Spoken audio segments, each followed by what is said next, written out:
Hello and welcome to the Way of Truth and our Saturday Shabbat Torah Parsha of And He Sent. And what do we all want to say to everyone out there in the live stream world? Shabbat Shalom. So hello from everyone here, and let me see if I can spin it around. Y'all don't be so ugly. Y'all can wave. Bill, you're just ugly anyway, so no, you're kidding. That's true when you're 39. What do you expect? 39-year-olds do tend to be, that way. Okay, so we will welcome you here. This is going to be a fun study today. We are going to be using the Scriptures Bible, and we're going to be using the book of Yasher. Excuse me while I adjust the cell phone with Donovan's. I was going to take care of Donovan today with Donovan's beautiful phone holder. It has really brought life to us here. Okay, so guys, do y'all remember? Okay, so we skipped the Torah Parsha last week because we did the identity of the Antichrist, which I think was very eye-opening, and it flowed right into what we were studying in Ezra. But do y'all remember what we studied week before last? I know, it's been 2 weeks. Genesis. It was Genesis, yes. Valerie, you get a C. What in Genesis? Okay, so guys, listen. Okay, so we're in Genesis 32:3. Look just right on the other side. Since everybody's in the same Bible, we're in the Scriptures Bible. Look over at verse 44. This is what happened last week. Laban came and chased Yaakov down because Yaakov left with his 2 daughters, Leah and Rivka, and the 2 maidservants, right? And he chased him down, right? What are they doing? What did they do last week? They made a covenant. Yes. Right? 44. In 44, that's what it says. And now come, let us make a covenant, you and I, and it shall be a witness between you and me. So Yaakov took a stone and set it up as a standing column. And Yaakov said to his brothers, gather stones. And so basically what happened, anytime you start mounting stones up, it's a sign of a covenant. And then you sit down and you have a covenant meal to seal it off, right? Mm-hmm. Okay. So this is what happened last week. So I want to read you a little bit out of Yasher before we even start in our Torah Parsha to let you see what happened as soon as Laban left Yaakov. I want you to see what that rascal did. Well, they made an oral covenant, and then that solidified it in the physical. Yes. It reminded them of the covenant. Yes, anytime you see this pillar of stones, guess what it means? Yeah. We have a covenant. I'm not going to cross. What was the covenant? Laban said, I'm not going to cross this pillar of stones and come after you and hurt you, and you're not going to cross this pillar of stones and come and get me, right? That's what this covenant was all about. Look in Yasher, and those of you that are in the Sefer, we're going to be in, and excuse me guys, I've got something in my throat, but Valerie just doctored me, and if my throat doesn't get, y'all see something dripping through right here, it's eating through my throat. So in chapter 31, so we're going to be in chapter 31 and verse 54, right before 54, but we're going to be on that page. So if you're in the Sefer, look at it in there. 436. And excuse me for one moment, I'm going to get my Sefer. 436. Who wants to use my Sefer? Does anybody want to use the Sefer? Sean does. Sean, John. There you go. Okay, excuse us, guys. Okay, so are we ready? And 436, is that the page you're on, Bonnie, in the Sefer? Yes. Okay. In the regular book by Lumpkin, we're on page 234. So up at the very top, Laban rose up early in the morning. He wept with his daughter, so he's kissing them goodbye. He kissed him, and he returned to his place. And he hurried and sent his son, Beor, who was only 17 years old, with Abichoroth, the son of Uz, the son of Nahor, and with them were 10 men. They hurried and went and passed on the road before Yaakov, and they came by another road to the land of Seir. And Seir is what? What is Seir? Seir means goat, but it is the land where who lives? The Edomites, Esau, right? Right. So it's the land where Esau is from. So they are going to Seir, and it's for no good reason. They came to Esau and they said to him, we're in verse 56, they came to Esau and said to him, thus says your brother and relative, your mother's brother Laban, the son of Bethuel, saying, have you heard what Yaakov, your brother, has done to me, who first came to me naked and gave birth to? And I went out to meet him, and I brought him to my house with honor, and I made him great, and gave him my 2 daughters for wives, and also 2 of my maids. And Yahweh blessed him on my account. He increased abundantly and had sons and daughters and maidservants. Excuse me. He has also an immense stock of flocks and herds and camels and donkeys, also silver and gold in abundance. When he saw that his wealth increased, he left me while I went to shear my sheep, and he rose up and fled in secrecy. He lifted his wives and children on camels and led away all his cattle and property which he acquired in my land, and he lifted up his countenance to go to his father Isaac in the land of Canaan. He did not let me kiss my daughters or their children. He led my daughters as captives, taken by the sword, and he also stole my gods, and he fled. And my gods is with a little what? G. And now I have left him on the mountain of the brook of Jabbok, him and all belonging to him. He lacks nothing. If it is your wish to go to him, go then, and there you will find him, and you can do to him as your soul desires. And Laban's messengers came and told Esau all these things. And Esau heard all the words of Laban's messengers, and guess what? His anger was greatly set ablaze against Yaakov, and he remembered his hatred, and his anger burned against him. So Laban just sent his son, his nephew, and 10 men to go all the way to Seir, to Esau, to inform him, hey, guess what? Your brother did pretty much to me exactly what he did to you. He stole from me. But was that the truth? No. No. Had he just made a covenant? Yes. I mean, he rose up from making that covenant and said, son, go to Esau and let's tell him what Yaakov is up to. Only this is what I want you to say. So he's getting Esau angered. For what purpose would that be? To come against Yaakov. And guys, that would be a lie. I mean, when the word says do not tell a lie, it would be in order to destroy someone else's reputation or get them in trouble. Yes, sir. It's like Satan, he divides houses. That's what he's doing there. Satan is a divider. He comes to what? Kill, steal, and destroy. Well, guess what? Laban is hoping that Esau does all of those things.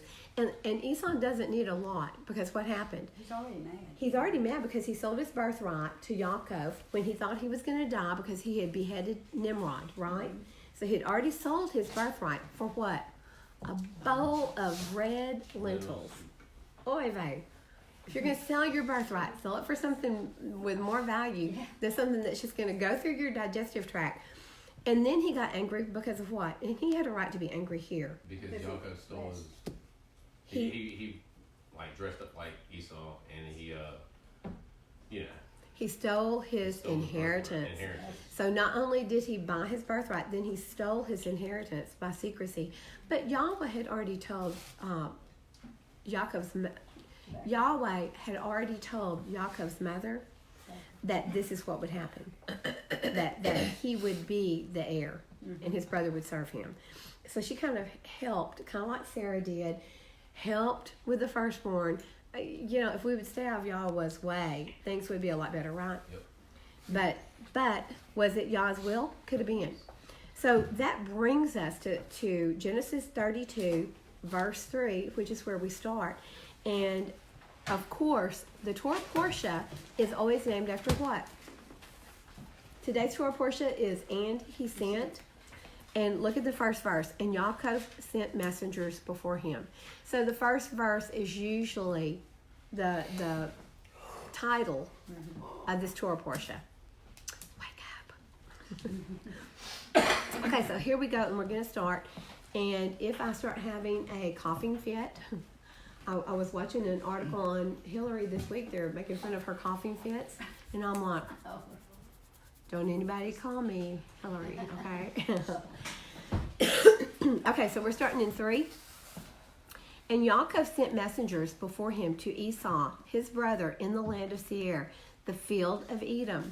And he commanded them, saying, say this to my master Esau, your servant Yaakov said this, I have sojourned with Laban and stayed there until now, and I have bulls and donkeys and flocks and male and female servants, and I have sent to inform my master to find favor in your eyes. Guys, who is his master? Yahweh. So why is he suddenly calling Esau master? Don't you find this strange? Yeah. Do you think he's a little bit scared? I mean, why did he leave his father's land to begin with? Canaan. He was afraid of He was afraid. Kill him. Well, and Esau did make that claim. He said, once my father's gone, I'm going to kill him. That's what he He's said. building Esau up. Yes. Yes. Okay. Excuse me. In verse 6, so the messengers returned to Yaakov, saying, we have come to your brother Esau, and he also is coming to meet you.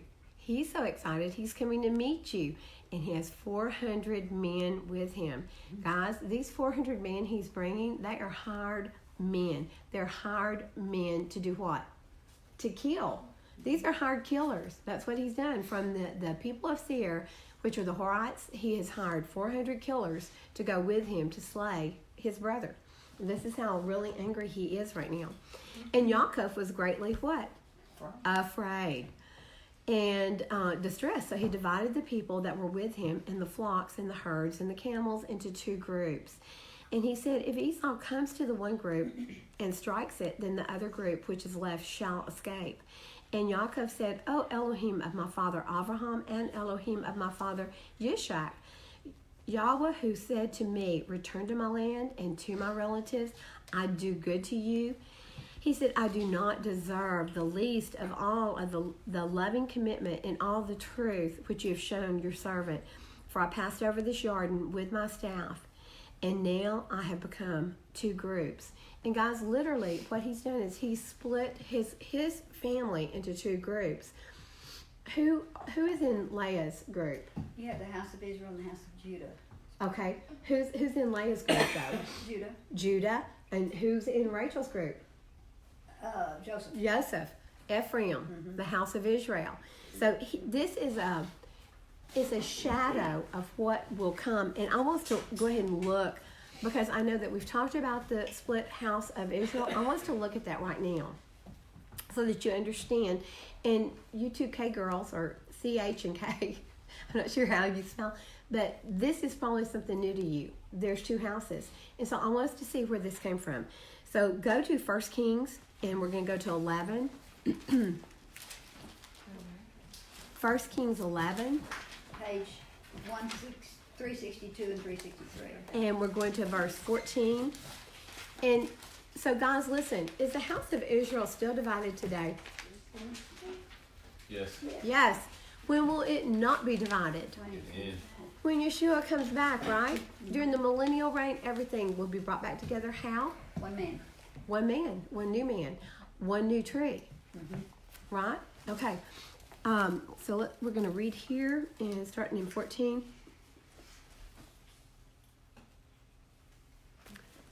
Let me look here and make sure that this is where we're supposed to be. 14 through 33. Okay, and I actually want to start back up here at 7. At 6. Hopefully I won't go further. Okay, so we're in 1 Kings. No wonder I'm off. I'm in 12. 1 Kings 11:33. Okay, in 33.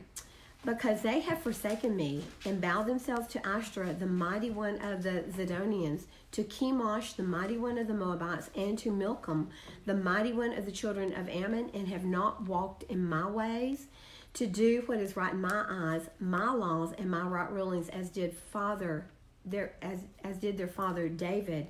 But I will not take all the reins out of his hand, because I have made him ruler over of all the days of his life for the sake of my servant David, whom I chose, because what? He guarded my commands and my laws. Who's he talking? This is Yahweh, and he is talking about David's son Solomon. Mhm. What did Solomon do? He had many wives and went astray with them, with the pagan gods. He did everything I just read to you in verse 33. He bowed down to every one of these gods. And why? Because all the wives, the pagan wives that y'all said, don't go in, don't intermarry with them, don't have children with them. If you do, they're going to do what? Turn your face away from me to other gods. That's exactly what happened to Shlomo. He bowed himself to the Ashtoreth pole, to the Sidonians, to Chemosh, to the Moabite, the god of the Moabites, Milcom. He did all of this, guys. But Yahweh said, I'm going to rip everything out of his hands. The house is going to be ripped out of his hands, but I'm going to leave him one branch. Okay? So I want you to see that part. Let me see. Let's just go ahead and read through. I want to go ahead and read the whole thing because I want you to see. I want you to see exactly what happened. But I do not take all the reign out of his hand because I made him ruler all the days of his life for the sake of my servant David, whom I chose because he guarded my commands and my laws.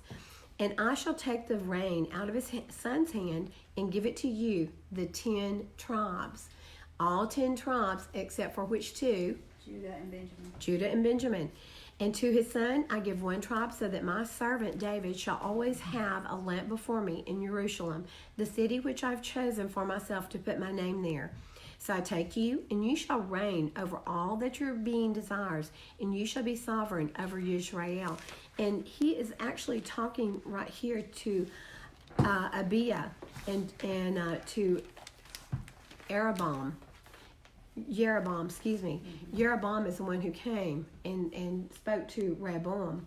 And so he's talking to Jeroboam, excuse me. Too close. These names are too close.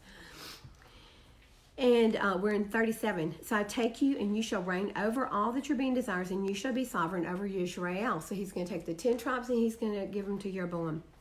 And it shall be, if you obey all that I command you, and shall walk in my ways and do what is right in my eyes, to guard my laws and my commands, as my servant David did, then I shall be with you and build for you a steadfast house, as I built for David, and shall give Israel to you. Because of this I humbled the seed of David, but not forever. Don't forget that. This is not forever. What happened to the tribe of Judah, to the Jews that are still in Jerusalem today, it is not forever, guys. He's going to bring them back home. They're after his heart. They kept the law. They added to it, yeah, but at least they tried keeping it, okay? And they did protect it, and they guarded it. So we're in verse 40. And Shlomo sought to kill Jeroboam, and Jeroboam rose up and fled to Mitzrayim, to Yishak, sovereign of Mitzrayim, and was in Mitzrayim or Egypt until the death of Shlomo. And the rest of the acts of Shlomo, all that he did in his wisdom, are they not written in the book of the acts of Shlomo? All the days that Shlomo or Solomon reigned in Jerusalem over all Israel was 40 years. So Shlomo slept with his fathers and was buried in the city of David his father. And Rehoboam, his son, reigned in his place. Isn't it interesting? His father reigned how many years? 40 years. So he reigned the same number of years that his dad did. Isn't it strange that they always seem to go to Mitzrayim? Yes. You know what? They always run to Mitzrayim. Everything is cyclical too, guys. Everything happens over and over again. And now we're going to see where the split actually happens. So he's prophesied to them. He's prophesied to Jeroboam, I'm going to split the house. You're going to have the house of Israel. Jeroboam is going to get how many tribes? 10. And the other two are going to remain in Jerusalem. So we've already seen the prophecy of it. Now we're going to see how it actually takes place. And we're in chapter 12, verse 1. And Rehoboam went up to Shechem, for all Israel had gone to Shechem to set him up to reign. And it came to be when Jeroboam, son of Nebat, heard this, he was still in Mitzrayim, for he had fled from the presence of sovereign Shlomo, and had been dwelling in Mitzrayim. But they sent and called him, and Jeroboam and all the assembly of Israel came and spoke to Rehoboam, saying, so Rehoboam is who? Shlomo's son, right? He's Solomon's son. And he's supposed to be king over everyone. He's supposed to be over all 12 houses. tribes. Your father made our yoke hard, and now lighten the yoke hard service of your father and his heavy yoke which he put on us, and then we will serve you. And he said to them, go away for 3 days and then come back to me. And the people went. And the sovereign Rehoboam consulted the elders who stood before his father Shlomo while he was still living, and he said, what do you advise me to answer these people? And they spoke to him, saying, if you are a servant to those people today, and shall serve them, and shall answer them, and speak good words to them, then they shall be your servants all the days. But he ignored the advice of the elders had given him, and he consulted the young man who had grown up with him, who stood before him. He went to all his best friends, didn't he? And he said to them, what advice do you give? How should we answer this people who have spoken to me, saying, lighten the yoke which your father put on us? And the young man, who had absolutely no experience in politics, I might add, and the young man who had grown up with him spoke to him, saying, say this to this people who have spoken to you, saying, your father made our yoke heavy, but you made it lighter. But you make it lighter on us. Say this to them, my little finger is thicker than your father's waist. And now my father laid a heavy yoke on you, but I add to your yoke. My father flogged you with whips, but I'm going to flog you with scourges. And so Jeroboam and all the people came to Rehoboam the 3rd day, as the sovereign had spoken, saying, come back to me the 3rd day. But the sovereign answered the people harshly and ignored the advice which the elders had given him. And he spoke to them according to the advice of the young men, saying, my father made your yoke heavy, but I'm going to add to your yoke. And my father flogged you with whips, but I'm going to flog you with scourges. And so the sovereign did not listen to the people, for the turn of events was from who? Yahweh. Yahweh had preordained this, guys. He told Jeroboam back before this ever happened that this is what was going to take place. So it was ordained by Yahweh in order to establish his word, which Yahweh had spoken to Abiah the Shulamite, to Jeroboam, son of Nebat. So what we see here is the 10 tribes went north. They're called the Northern Kingdom. They're called the Northern House of Israel. And the other 2 tribes, which are who? Benjamin and Judah. They stayed in Jerusalem. And really, Jerusalem is still the tribe of Judah today. So I want you to see, this is a precursor to what will eventually happen and did happen right here with Shlomo's son, Rehoboam. Do you have any questions? No? Okay, good. So what Yaakov has done is he split the house, tribe of Judah in one, the tribe of Ephraim in the other. So it's a precursor. We are back in Genesis 32, and we are in verse 11. Deliver me, I pray, from the hand of my brother. Okay, so Yaakov is praying now, right? He said, deliver me from the hand of my brother, from the hand of Esau, for I fear him, lest he come and shall strike me and the mother with the child. So he's worried right now about himself, his children, and his 2 wives and his maidservants, right? For you said, I shall certainly do good to you and make your seed as the sand of the sea, which are too numerous to count. And he spent the night there and took what came to his hand as a present for Esau his brother. 200 female goats, 20 male goats, 200 ewes and 20 rams, 30 suckling camels and with their colts, 40 cows and 10 bulls, 20 female donkeys and 10 foals. And he gave them into the hand of his servants. Every drove by itself and said to his servants, pass over before me and put some distance between drove and drove. Isn't it interesting how he split these up? What was the purpose of that, guys? He's making sure that they've got plenty of females and plenty of males to breed. So he's giving them the whole kit and caboodle. He's giving them the females and the males to breed so that they can have offspring. So he's really providing to Esau a very nice gift. excuse me.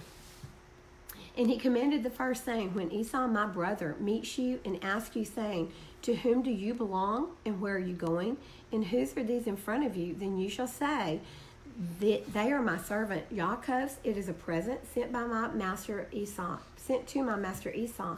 And see, he also is behind us. So he commended the second, and so he commended the third, and all who followed the drove, saying, speak to Esau this same word when you find him. And you shall say also, look, your servant Yaakov is behind us. For he said, let me appease him with the present that goes before me, and after that see his face, he might accept me. And the present passed over before him, but he himself spent the night in the camp. Excuse me, guys.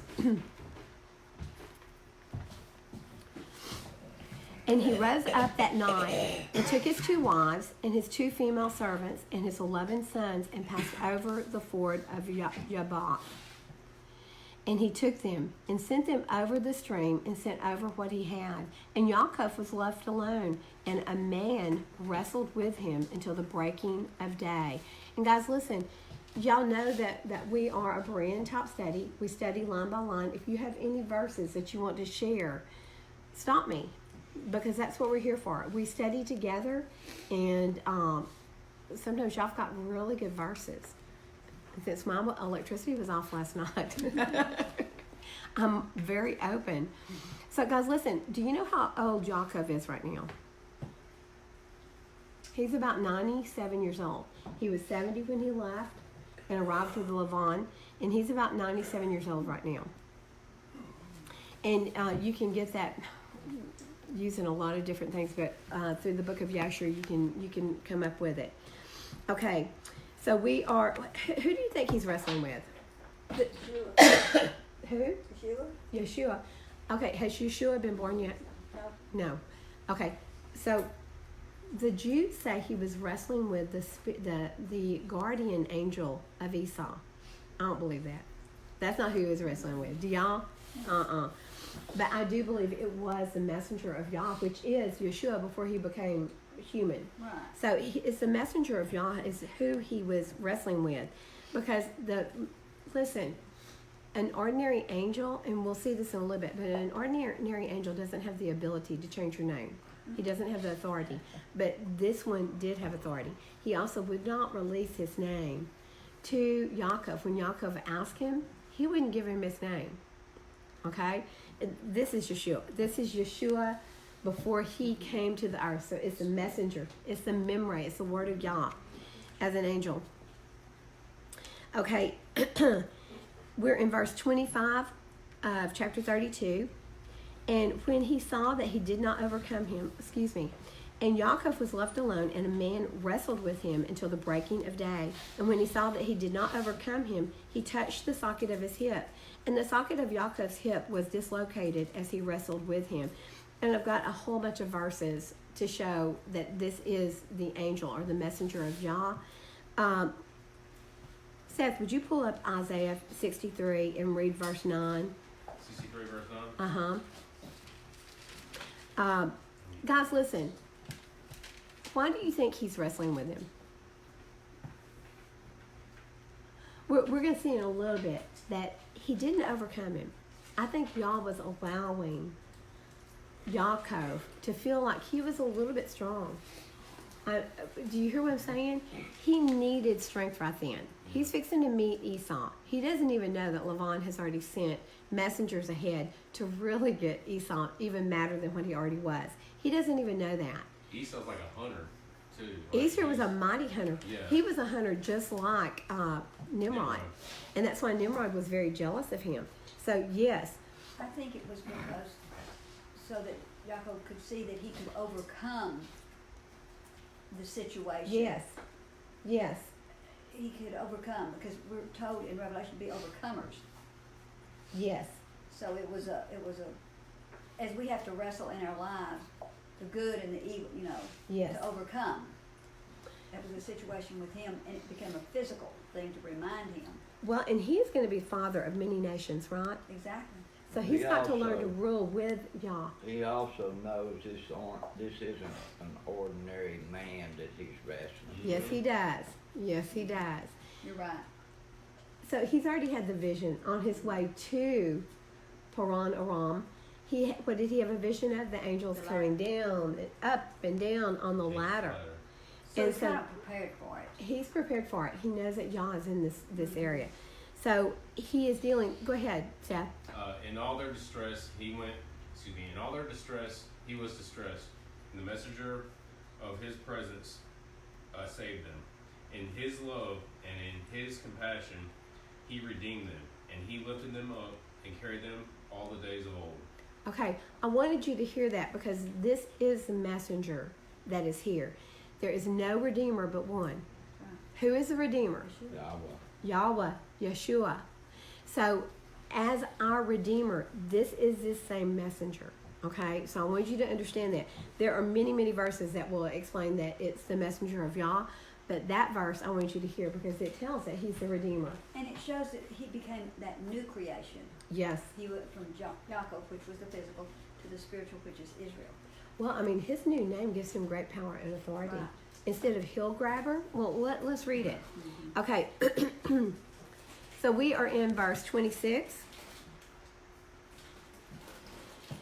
And he said, "Let me go, for the day breaks." But he said, "I'm not letting you go until you've blessed me." Now, this is Yaakov. He is wrestling with the messenger of Yah. And he's like, "I'm not going to let you go. I want a blessing out of this." And he's like, "I'm going to endure till you bless me," right? So he asked him, he said, "What is your name?" And he said, "Yaakov." What did he say? What did Yaakov tell him? Heel grabber. That's his name. What's your name? Heel grabber. And proud of it, obviously. And he said, "Your name is no longer called Yaakov, heel grabber, but Yisrael, because you have striven with Elohim and with men, and you have overcome." And that's what it means. And yeah, that's what the name Yisrael means, to rule with Yah, to rule with Elohim, to rule as Elohim. So to rule with authority. Gary, are you okay over there? Mm-hmm. Okay. I just got massaging my forearms. Okay. That was okay, good. No. Okay. We are in verse 29. Never go limit. They're just sore. That's all. Okay, good. And Yaakov asked him, saying, "Please let me know your name." And he said, "Why do you want to know my name?" And he blessed him there. And Yaakov called the name of the place Peniel, for I have seen Elohim face to face, and my life is preserved. He would not tell him his name, would he? Because that name's special and sacred. But he Okay. said he gave him that name because you have striven with Elohim and Yes. with men Yes. and have overcome. Yes. Well, who were the men he struck? Esau, Lavan, both of them, right?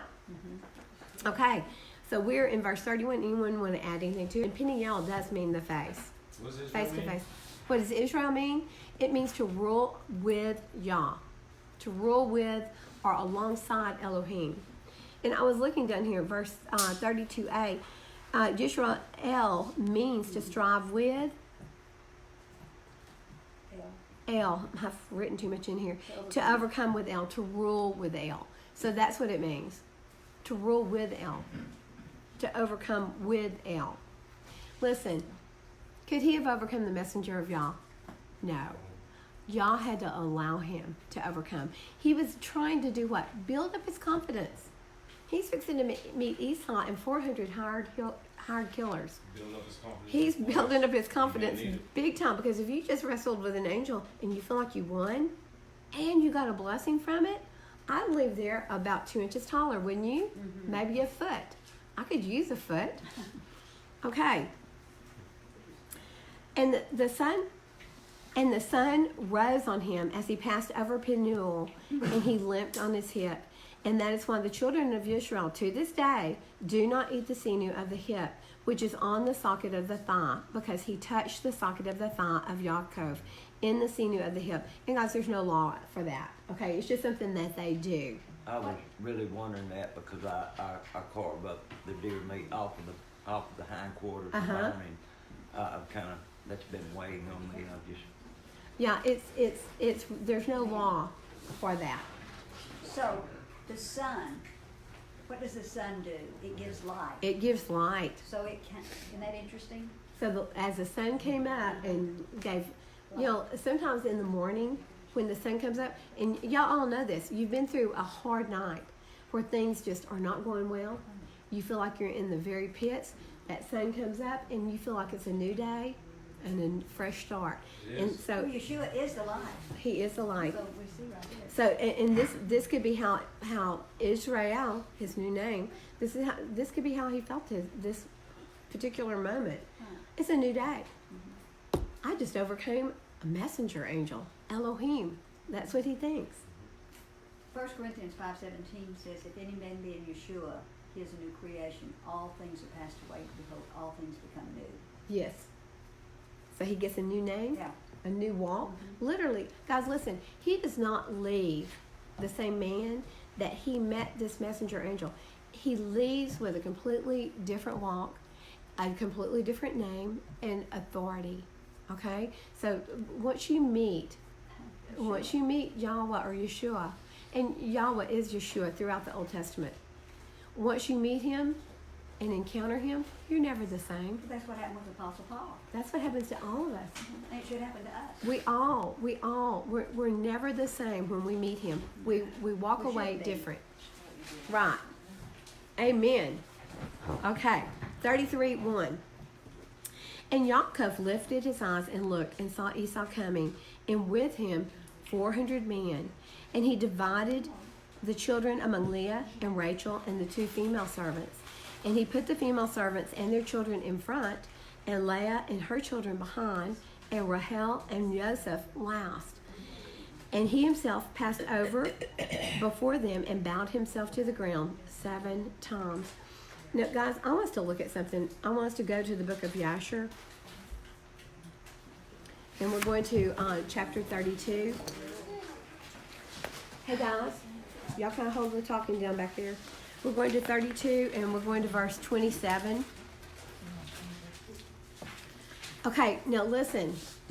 I want you to hear what Esau saw coming at him, okay? Now, you don't get this in the normal scripture. We're in the book of Yasher, and we're in 32, verse 27. This is about their meeting. So the Lord heard the prayer of Yaakov on that day, and the Lord then delivered Yaakov from the hands of his brother Esau. The Lord sent 3 angels of the angels of heaven, and they went before Esau and came to him. And these angels appeared to Esau and to his people as 2,000 men riding on horses, furnished with all sorts of war instruments. And they appeared in the sight of Esau and of all his men to be divided into 4 camps with 4 chiefs. So Esau is seeing armies come at him. Huge organs. Big, huge armies. And one camp, it just makes you laugh.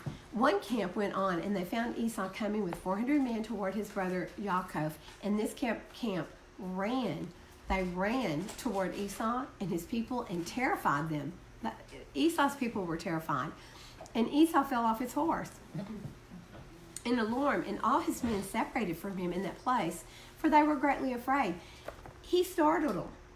Yahweh sent these messenger angels and totally startled them, took them off guard. Well, you wondered why Esau kind of turned face, Yes. because he had these 400 mighty men coming at Yaakov, Yes. and we don't see that until we read this, that, hey, Yah No, he intervened. didn't bring those 400 men for battle. No. It wasn't a To get welcoming. there and run up and kiss Yaakov on the Exactly. neck. So No. there had to be something. It in wasn't a between. welcoming party. Yeah. It wasn't a welcome home party. Right. And we've got balloons and everything. Well, this That was not makes- what this was about. Makes lots of sense. Yes, here. it does. Yes, it does. It fills in a major gap. And so, guys, listen, what I want you to hear is Makes that sense. Yes. y'all had to do it 3 times to get his attention. 1 time was not enough. In verse 31, and the whole camp shouted after them when they fled from Esau. And all the warlike men answered, saying, certainly we are the servants of Yaakov, who is a servant of Yahweh. And who then can stand against us? And Esau said to them, oh, then my Lord and brother Yaakov is your Lord? whom I have not seen these 20 years? And now that I have come this day, come to see him, do you treat me in this manner? And the angels answered him, saying, As Yahweh lives, or not Yaakov, of whom you speak, your brother, we would not let one remain from you and your people, but only on account of Yaakov, we will do nothing to them. And the camp passed from Esau and his men, and it went away. And Esau and his men had gone from them about a league, when the second camp came toward them with all sorts of weapons, and they also did to Esau and his men as the first camp had done to them. And when they had left to go on, behold, the third camp came. Excuse me. The third camp came toward him, and they were all terrified. And Esau fell off his horse again. And the whole camp cried out and said, Certainly we are the servants of Yaakov, who is the servant of Yahweh, who can stand against us? Valerie, I'm going to get you to read for a little while. And starting in 36 and just go down through 40. Esau again answered them, saying, O Jacob, my Lord, and your Lord is my brother, and for 20 years I have not seen his countenance. And hearing this day that he was coming, I went this day to meet him. And do you treat me in this manner? They answered him and said to him, As the Adonai lives, were not Jacob your brother, as you did say, we would not leave a remnant from you and your men, but on account of Jacob, I, of whom you speak, being your brother, we will not meddle with you or your men. And the third camp also passed from them, and he still continued his road with his men toward Jacob. When the fourth camp came toward him, and they also did to him and his men as the others had done. When Esau beheld the evil which the four angels had done to him and to his men, he became greatly afraid of his brother Jacob, and he went to meet him in peace.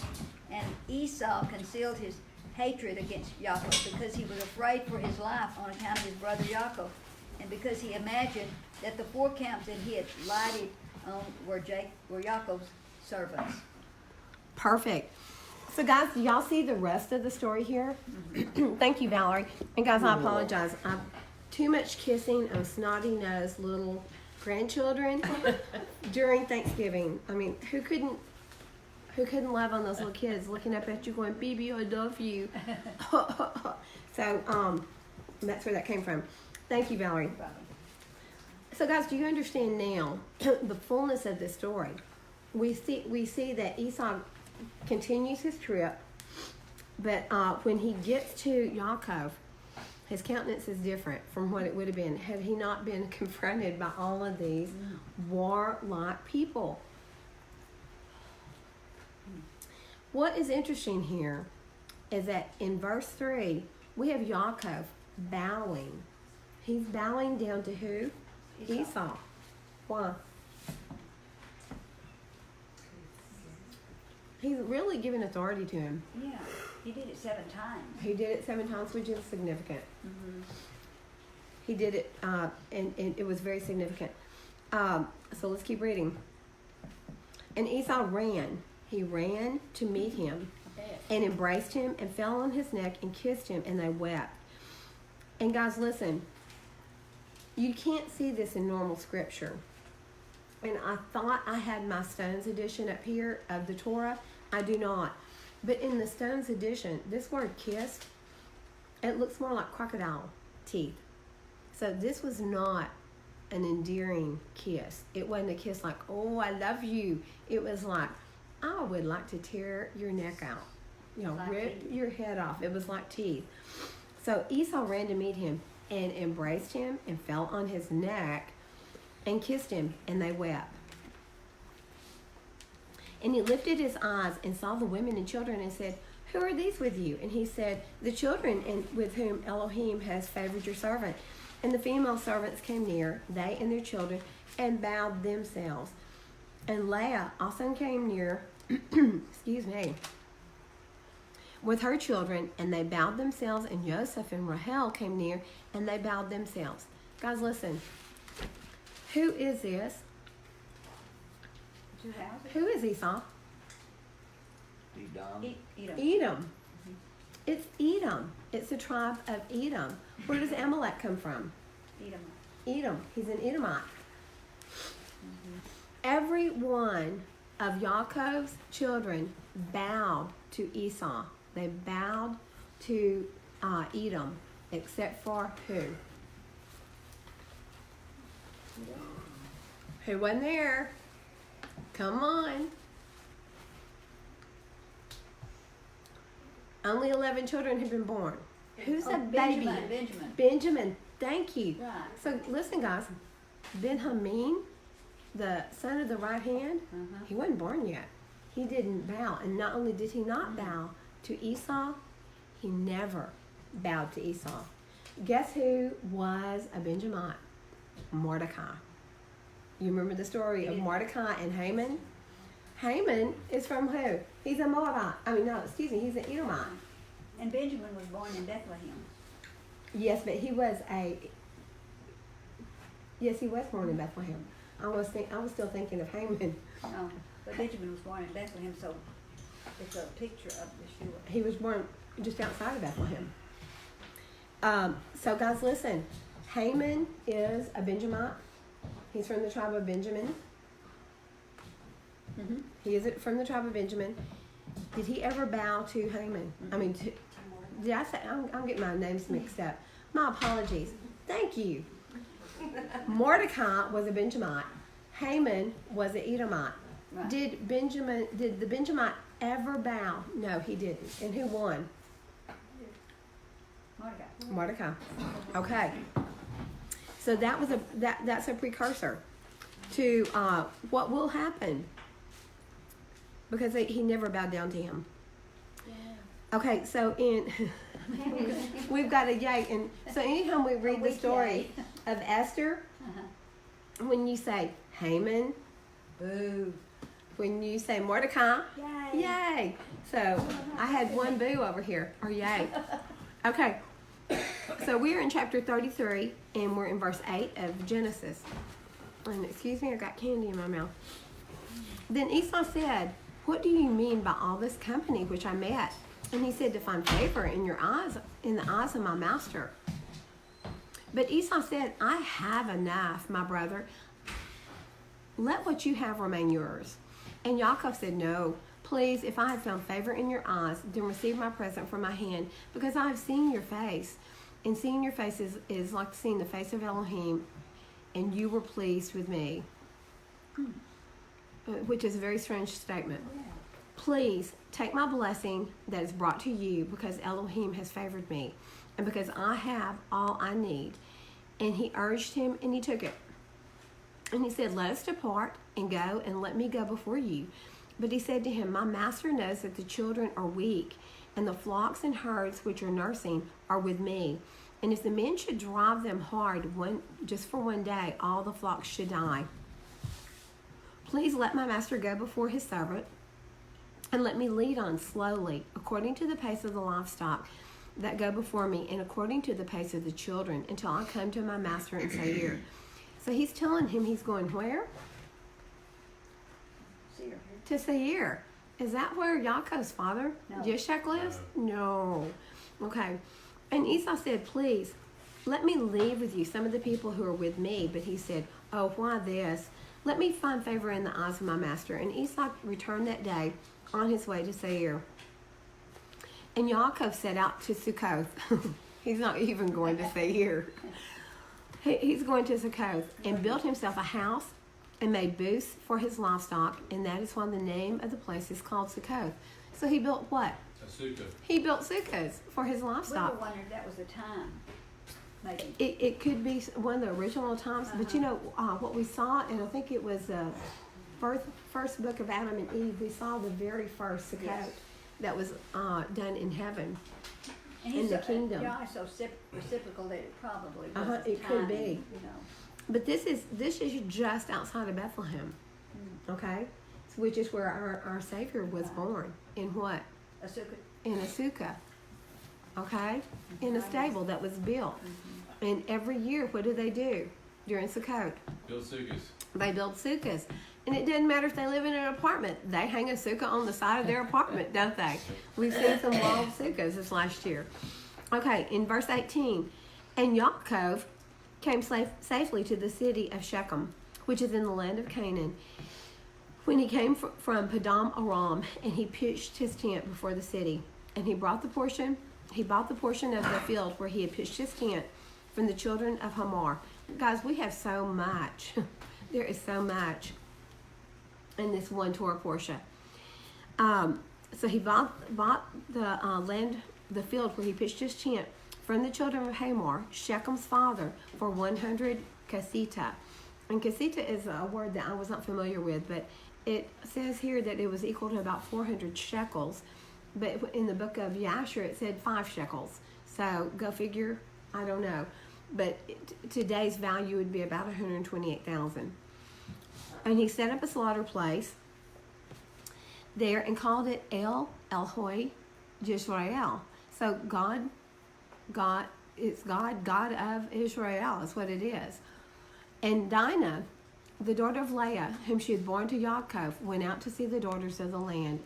And Shechem, son of Hamor, the Hivite, prince of the land, saw her and took her and lay with her. And guys, I want us to see this story. I want us to see this story in the fullness. But let's keep reading for a second. And his being clung to Dinah. Well, I didn't finish that. Dinah, the daughter of Leah, whom she had borne to Yaakov, went out to see the daughters of the land. And Shechem, son of Hamor, the Hivite, prince of the land, saw her and took her and lay with her and humbled her. And his being clung to Dinah, the daughter of Yaakov, and he loved the girl and spoke kindly to her. And Shechem spoke to his father Hamor, saying, "Take this girl for me for a wife." And Yaakov heard that he had defiled Dinah his daughter, and now his sons were with his livestock in the field. So Yaakov kept silent until they came. And Hamor, the father of Shechem, went out to Yaakov to speak with him. And the sons of Yaakov came in from the field when they heard it. And the men were grieved and very wroth, because he had done a senseless deed in Israel by lying with Yaakov's daughter, which should not be done. But Hamor spoke with him, saying, "My son Shechem, his being longs for your daughter. Please give her to him for a wife, and intermarry with us, and give us your daughters, and take our daughters for yourselves, and dwell with us, and let the land be before you. Dwell and move about in it, and have possessions in it." And Shechem said to her father and her brothers, "Let me find favor in your eyes, and whatever you say to me, I will give you. Ask of me a bride price, a gift so high, and I will give according to what you say to me. But give me the girl for a wife." But the sons of Yaakov answered Shechem and Hamor his father, and spoke with deceit, because he had defiled Dinah. Okay, I want us to look at this. And I don't have it marked in my book. Okay, here we go. You get 33? Is it in 33? Yeah, that's where it is, right there. Okay, and they're actually celebrating. It looks like, almost looks like a Feast of Sukkot. It's in 33, and we're going to start in 1. So I want you to see exactly what was going on here, okay? Sometime after Yaakov went away from the borders, I'll tell you what, who wants to read? Seth, would you read, please? Show enough. I'm gonna flipper this around for you. Hold on. Has that got Seth in it? Yes. And it didn't break the phone, so go for it. Go till I say stop. And in sometime after Yaakov went away from the borders of the land, and he came to the land of Shalom, or Salem, that is in the city of Shechem, which is in the land of Canaan, and he rested in front of the city. And he brought a parcel of the field which was there from the children of Shamor, the people of the land, for 5 shekels. And Yaakov there built himself a house, and he pitched a tent. He pitched his tent there, and he made a sukkah for his. Is that sukkah? It is Sukkah. Okay. He made a sukkah for his cattle. Therefore, he called the name of the place Sukkah. And Yaakov remained in Sukkah a year and 6 months. So, guys, just briefly, You see that this is right outside of where? Salem, which is what? It's Jerusalem. Okay? Bethlehem is right outside of Jerusalem. It's right there. What's a Okay. parcel? Huh? What's a parcel? A parcel would be a parcel of land, like a piece of land. Oh, okay. All right. At that time, some of the women of the inhabitants of the land went into the city of Shechem to dance and rejoice with the daughters of the people of the city. And when they went forth, then Rachel and Leah, the women of Jacob, with their families, also went to behold the rejoicing of the daughters of the city. And Dinah, the daughter of Jacob, also went along with them and saw the daughters of the city, and they remained there before the daughters, while all the people of the city were standing by them to behold their rejoicing, and all the great people of the city were there. And Shechem, son of Hamor, the prince of the land, was also standing there to see them. And Shechem beheld Dinah, the daughter of Jacob, sitting with her mother before the daughters of the city, and the damsel pleased him greatly.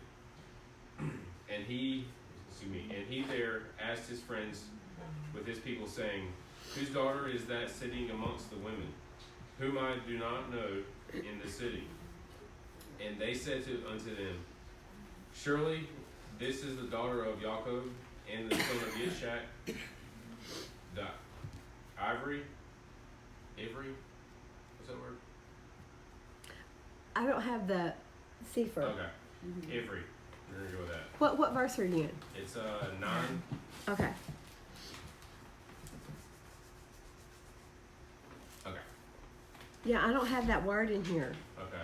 I think it's like. Okay. How's it spelled? You I-V-R-I-Y. check the what? You're in verse 9? Yishak the Ivry. Oh, the Hebrew. Oh, okay. The Hebrew. He's Yeah, a the Hebrew. Hebrew. Yes. Okay. I'm sorry. No, you're good. Habarim. That's it. Who has dwelt in the city for some time, and when it was reported that the daughters of the land were going forth to rejoice, she went with her mother and maidservants to sit amongst them, as you see. And Shechem beheld Dinah, the daughter of Jacob, and when he went and looked at her, his soul became fixed upon Dinah. And he sent and had her taken by force. And Dinah came to the house of Shechem, and he seized her forcibly, and he lay with her and over her, and he loved her exceedingly, and placed her in his house. And they came and told the thing unto Jacob, and when Jacob heard that Shechem had defiled his daughter Dinah, Jacob sent 12 of his servants to fetch Dinah from the house of Shechem. And they went and came to the house of Shechem to take away Dinah from there. And when they came, Shechem went out to them with his men and drove them from his house, and he would not suffer them to come before Dinah. But Shechem was sitting with Dinah, kissing and embracing her before their eyes. What verse are you in? I'm in 13. Okay, 14. I'm gonna take it right there. All right, yeah. Okay, so guys, what do we have right now? We have that Dude, he took Dinah, Jacob's daughter. Or, okay. What we have is some of Jacob's servants have gone Yeah. to find out what's going on here, and when they get there, what do they see? They saw Shechem. They see Shechem kissing all over Dinah, and they know without a doubt that she's been defiled. What? He took him behind, or like of her will, like without. Right. We don't see that it was her will to go with him. If he took Yeah. her by force, Yeah, by force. then it was not her will to go with them. But guys, listen, what I want you to understand, Yaakov is new in the land, right? What's he trying to do? He's trying to find a home. He's trying to establish himself. He's trying to bring peace, right? He wants his family to fit in. What do we all want? We in our neighborhood, we want our family to fit in. We want to have friends, and we just want everybody to get along, right? Yep. That's what Yaakov was hoping would happen. But I want you to see that it is far from what took place. But Yahweh planned this, and he allowed it to happen because, listen, first of all, what did Yah say? Don't intermarry. Yep. And what was Shechem Hamor? Yep. Shechem's father? What was he saying? Come on, we'll give you our daughters. You give us your daughters. We'll just intermarry. We'll be one big old happy family. We'll have grandkids together and all that good stuff, right? No. Not No. unless they became like him. That was not what Yah wanted. And listen, this was obviously a spoiled child. You know, he couldn't wait to do it the right way. I mean, here he is going saying, can I have your daughter's hand in marriage? Well, it's a little late for that because you've already defiled her. So everything was backwards because he had no patience and the inability to wait for the proper moment. Is this kind of a picture of the bride, the house? I mean, going off, you know. Oh, you know what? It could be a very good picture of the bride Yeah. going off. And I mean, what did the house of Israel do? Guys, listen, we are the house of Israel. Right. And What did we do? We went off chasing after other gods. Yes, and that's what has happened here, Yep. in essence. Well, and really, they went into the city to partake of what was going on in the city. Yeah, they wanted to be part of the city, right? And as we want to be part of. We want everybody to like us, don't we? Yeah. Yep. But it's not what we Picture want. of it. That's not what we want. No, we want him to love us. That's all. listen. What? That should be the most We important want him thing. to love us, not what flesh looks like. Dennis, you were fixing to say something. No. Oh, you weren't? Say- You sure looked like you were going to say something really important. Y'all Okay. said it for me. Okay. Does that kind of thing? So I'm going to keep reading here because I want you to see. But it was not on. That, Still wants to say it. Okay. I want you to see how much destruction two men did. It was Simeon and Levi, and they completely destroyed the city by themselves. And if you think that didn't put the fear in every man that was there, any other king that would come up against them, let me tell you, Yah just got the respect of Yaakov right there in this area. And Yaakov didn't even know it. He was so angry. He's like, what have y'all done? Okay, we're in verse 15. Yaakov knew moreover that Shechem had defiled his daughter, but he said nothing. His sons were feeding the cattle in the field, and Yaakov remained silent until their return. Before his sons came home, Yaakov sent two maids from his servants' daughters to take care of Dinah in the house of Shechem and to remain with her. And Shechem sent three of his friends to his father Hamor, the son of Shechem, the son of Perez, saying, get me this damsel for a wife. And Hamor, the son of Shechem, the Havite, came to the house of Shechem his son, and he sat before him. And Hamor said to his son Shechem, is there not a woman amongst the daughters of your people that you will take a Hebrew woman who is not of your people? How many parents have said this, right? Can you not find a woman, here in our area? Do you have to marry someone overseas?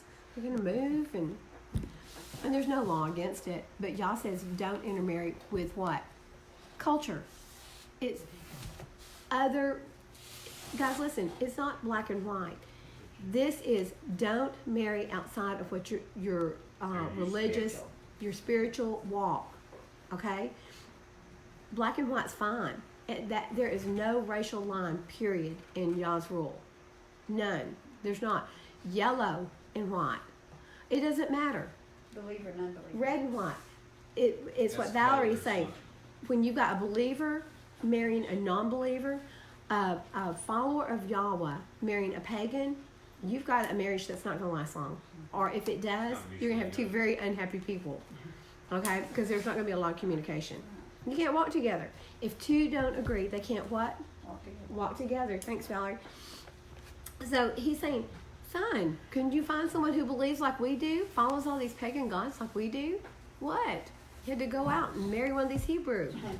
I mean, he's to him, it's like demeaning. Yeah. And Shechem said to him, her only must you get for me, for she is delightful in my sight. And Hamor did according to the word of his son, for he was greatly beloved by him. And Hamor went forth to Yaakov to commune with him concerning this matter. But when he had gone from the house of his son Shechem, before he came to Yaakov to speak to him, the sons of Yaakov had come from the field as soon as they heard the thing that Shechem, the son of Hamor, had done. And the men were very much grieved concerning their sister, and they all came home fired with anger before the time of gathering their cattle. Listen, they left their critters out in the field. They came rushing straight home to Dad. They're like, our little sister. This is what's happened to the only little girl of this family. And you think these boys aren't angry? They're very. And they came and they sat before their father, and they spoke to him, set ablaze with wrath, saying, certainly death is due to this man and his household, because the Lord Yahweh of the whole earth commanded Noah and his children that man should never rob, commit adultery, nor commit adultery. Now behold, Shechem has both ravaged and committed fornication with our sister, and not one of the people of the city spoke a word to him. So listen, if you've got a girl, you're at a party, and she's being taken by a group of men, not one person lifted a hand to help her. So what does the word say? If you know something's taking place and you do nothing to stop it, guess what? You're just as guilty. You're just as guilty. And this is what the boys are saying. Not one person in the city even tried to stop this. They allowed it to happen. And we're in verse 22. Certainly you know and understand that the judgment of death is due to Shechem and to his father and to the whole city on account of the thing which he has done. And while they were speaking before their father in this manner, Hamor, the father of Shechem, came to speak to Yaakov the words of his son concerning Dinah, and he sat before Yaakov and before his sons. And Hamor spoke to them, saying, the soul of my son. I'm going to skip on down. I'm going to skip down to 29, okay? Because I don't want to waste a lot of time on all this. And Simeon and Levi answered Hamor and Shechem, his son, deceitfully, saying, all you have spoken to us we will do for you. And behold, our sister is in your house, but keep away from her until we send our father Isaac concerning this matter, for we can do nothing without his consent. So they're kind of stalling here. And we skip down to verse 37. And Simeon said to them, here's a proper advice for you. Tell them to circumcise every male among them as we are circumcised. And if they do not wish to do this, we shall take our daughter from them and go away. And if they consent to do this and will do it, then when they are sunk down with pain, we will attack them with our swords as one who is quiet and peaceable, and we will kill every male among them. Simeon's advice pleased them, and Simeon and Levi resolved to do to them as it was proposed. Hey, Yes, sir. what you're saying is if they did go along with the circumcision, they were going to get slaughtered either way? Wow. Listen, what had they done to a daughter of Israel? Yeah. They defiled her. Yeah. Listen, guys, they raped her. This man raped her. And nobody, not one person, tried to help her from that city. They allowed it to take place. Now, who are Simeon and Levi? They're the 12 patriots. One of the two of those. Who are they, though? They're Dinah's older brothers.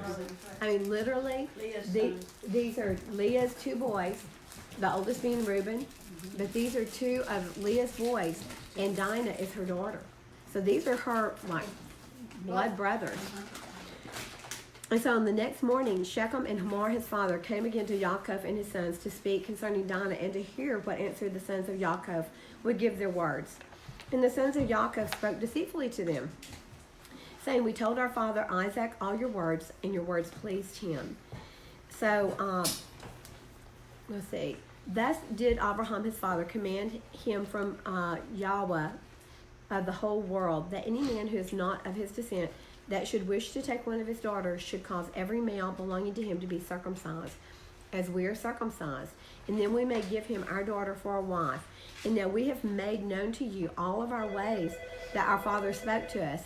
For we cannot do this of which you spoke to us, to give our daughter to an uncircumcised man, for it is a disgrace to us. But herein we will consent to you to give you our daughter, and we will also take to ourselves your daughters, and will dwell among you, and be one people as you have spoken, if you will listen to us, and consent to be more like us, to circumcise every male belonging to you as we are circumcised. So Shechem and Hamor, they did this. They went back to the city. They talked to everyone in the city and they said, this is all we have to do, guys, to have all their daughters, all their wealth. Because listen, when there's a marriage, what happens? There's a sharing of the wealth, right? So they're like, this is all we have to do. That little bitty piece of skin, we have to snip it and then we're part of them. Gary, don't look at me like that.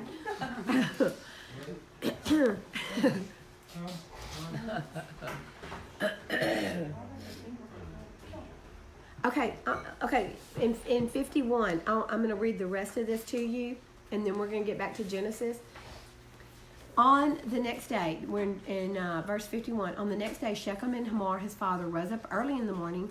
They assembled all the men of their city in the middle of the city, and they called for the sons of Yaakov, who circumcised every male belonging to them on that day and the next. Took them 2 days. And they circumcised Shechem and Hamor, his father, and 5 brothers of Shechem. And then everyone rose up and went home. For this thing was from Yahweh against the city of Shechem.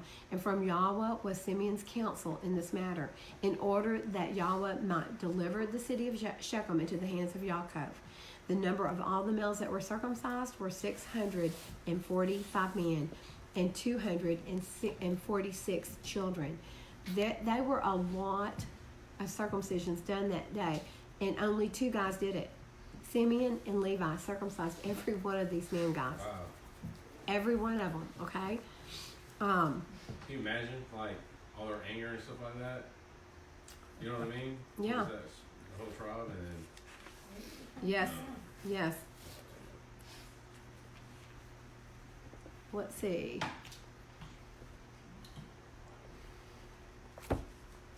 Okay, in verse 34, in verse 22. Now, listen, Levi and Simeon did this without what? Jacob. Without Yaakov. He had no idea what his boys were up to, right? They were doing this for their little sister. In verse 22 of 34, when Yaakov heard these words, he was filled with wrath, and he was indignant of them, and his anger set ablaze him. And Simeon and Levi swore and said, as the Lord lives, the Yahweh of the whole earth, by this time tomorrow there shall not be a remnant left in the whole city. 20 young men had concealed themselves who were not circumcised, and these young men fought against Simeon and Levi. And Simeon and Levi killed 18 of them, and 2 of them fled and escaped to some lime pits that were in the city. And Simeon and Levi sought for them, but could not find them. Simeon and Levi continued to go through the city, and they killed all the people of the city at the edge of the sword, and they left none remaining. There was a great consternation in the midst of the city, and the cry of the people of the city ascended to heaven, and all the women and children cried aloud. And Simeon and men killed all the city. They left not a male remaining in the whole city, save those 2 that ran and hid. Okay? Remember that. There were 2 that ran off and hid. And they killed Hamor and Shechem, his son, at the edge of the sword, and they brought away Dinah from the house of Shechem, and they went from there. And the sons of Yaakov went and returned, and came on the slain, and spoiled all their property which was in the city, and fled in the field. And so they basically did away with every male. The whole race, or their whole culture is gone, right? Well, So where they there's couldn't- there's 2 men left, Yeah. and the little children are left. But they killed every male, every grown man. And so what do we know? What is the age of accountability in the Bible? 20? So does that mean they killed everyone 20 and over? I would say yes. And then the ones under 20 probably left them. But they took them all to be what? Circumcised. No, they were already I mean, circumcised. They took them To be slaves. So what we see is there was a lot of killing, a lot of blood. Excuse me, not just from the circumcision, but from everything. Yes. So Yaakov is very upset about this. Okay, so where did we stop? In Genesis. 27. At 27. Okay. Valerie, would you start reading at 26, please? In 34, 26 and 34, 33. Oh, in 34, 34. Yeah, 34. Okay. 34, 26. And they killed Hamor and Shechem, his son, with the edge of the sword, and took Dinah from Shechem's house and went out. The sons of Jacob came upon the slain and plundered the city because they had devoured their sister. They took their flocks and their herds and their donkeys, and that which was in the city and that which was in the field, and all their wealth and all their little ones and their wives they took captive. And they plundered all that was in the houses. And Jacob said to Simeon and Levi, you have troubled me by making me a stench among the inhabitants of the land, among the Canaanites and the Perizzites, and I am few in number. They shall gather themselves against me, and they shall strike me, and I shall be destroyed, my household and I. But they said, should he treat our sister like a whore? 35:1. And Elohim said to Jacob, arise, go up to Bethel, and dwell there, and make a slaughter place there to El, who appeared to you when you fled from the face of Esau your brother. And Jacob said to his household and to all who were with him, put away the foreign mighty ones that are among you, and cleanse yourselves, and change your garments. And let us arise and go up to Bethel, and let us make there a slaughter place to El, who answered me in the days of my distress, and has been with me in the way which I have gone. So they gave Jacob all the foreign mighty ones which were in their hands, and all their earrings which were in their ears. And Jacob hid them under the terebinth tree which was near Shechem. And they departed, and the fear of Elohim was on the cities that were all around them, and they did not pursue the sons of Jacob. And Jacob came to Luz, that is Bethel, which is in the land of Canaan, he and all the people who were with him. And he built there a slaughter place, and called the place El Bethel, because there Elohim appeared to him when he fled from the face of his brother. And Deborah, Rivka's nurse, died. And she was buried below Bethel under the terebinth tree. So the name of it was called Elon Bekuth. Verse 9 of 35. Okay. You want me to keep reading? Sure. And Elohim appeared to Jacob again when he came from Padam Aram, and blessed him. And Elohim said to him, your name is Jacob. Your name is no longer Jacob, but Yisrael is your name. So he called his name Yisrael. And Elohim said to him, I'm El Shaddai, which means mighty, almighty. Be fruitful and increase. A nation and a company of nations shall be from you, and sovereigns come from your body. And the land which I gave Abraham and Yishak I give to you, and to your seed after you I give this land. And Elohim went up for him in the place where he had spoken with him. And Jacob set up a standing column in the place where he had spoken with him, a monument of stones. And he poured a drink offering on it, and he poured oil on it. And Jacob called the name of the place where Elohim spoke with him Bethel, Which is house of Yah. Yah. Then they set out from Bethel, and it came to be, when there was but a little distance to go to Ephrath, that Rahel began to give birth, and had great difficulty giving birth.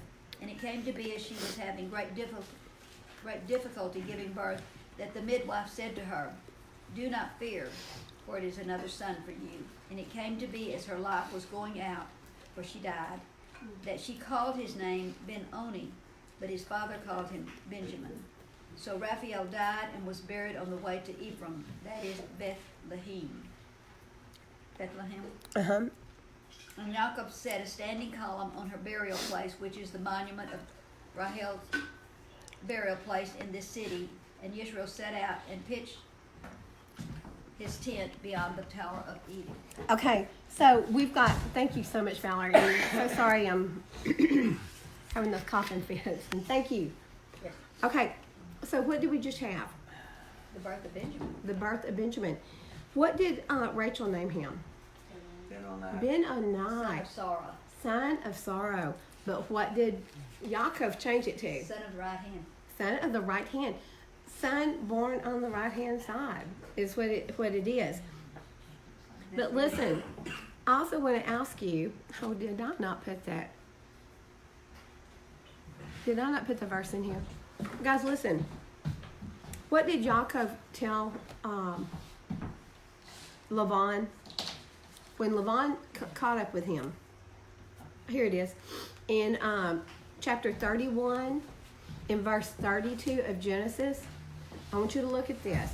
Because I know I've said it before, but we speak life and death on our kids, on ourselves, on each other. Listen, when I picked up that snotty-nosed grandkid, I said, oh, I'm going to be sick. Okay? And guess what? I got the snotty nose. Look at 31, and I'm going to read through 32. Well, I'm going to start at 30.